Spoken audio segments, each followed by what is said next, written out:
12.5 কোটি জনসংখ্যার দেশ জাপানের বেশিরভাগ মানুষেরই প্রধান খাদ্য ভাত। 2022 সালের তথ্য অনুযায়ী পূর্ব এশিয়ার দ্বিতীয় শীর্ষ অর্থনীতির দেশটিতে বছরে মাথাপিছু ভাত খাওয়ার পরিমাণ প্রায় 50 কেজি।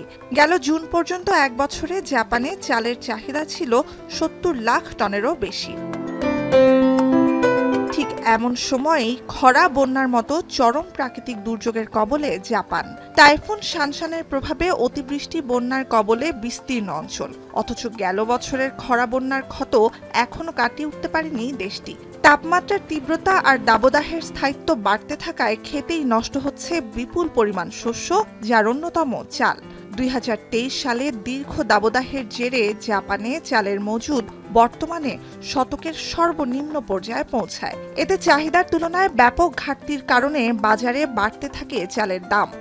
もうすべてのものが半分以下、本当になくなってしまったもの、いつもの年であれば、間違いなくあったものも今年はもうなくなってしまったりとか。周りの人は今お米すごく品薄で、そこのスーパーとかでも皆さん探してるのは拝見してます。2024 সালেও তাপমাত্রা বৃদ্ধির প্রবণতা অব্যাহত রয়েছে। চলতি বছর ইতিহাসের উষ্ণতম জুলাই পার করে জাপান। এমন পরিস্থিতির মধ্যে ভবিষ্যতের কথা মাথায় রেখে নতুন তাপ প্রতিরোধী চাল নিয়ে গবেষণা শুরু করেছেন জাপানের কৃষিবিদরা। চালের ঘাটতি কমাতে দেশটির সবচেয়ে উত্তপ্ত অঞ্চল হিসেবে পরিচিত সাইতামার স্থানীয় প্রশাসন বিজ্ঞানের হাত ধরে এগিয়ে চলেছে তাপমাত্রা সহিষ্ণু ধান উদ্ভাবন প্রকল্পের কাজে। というものがこれまでなかったため、その高温耐性と、その絆より গোটা জাপান থেকে বিভিন্ন জাতের ধানের বীজ সংগ্রহের পর সেগুলোর মধ্যে পরাগায়ন ঘটিয়ে উচ্চ তাপ সহিষ্ণু ধানের ভিন্ন জাত তৈরির চেষ্টা করছেন গবেষকরা।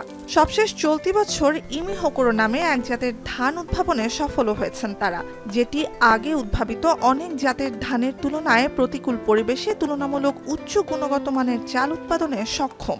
これからますます暑くなってきますので、やはり高温帯性品種でなければ。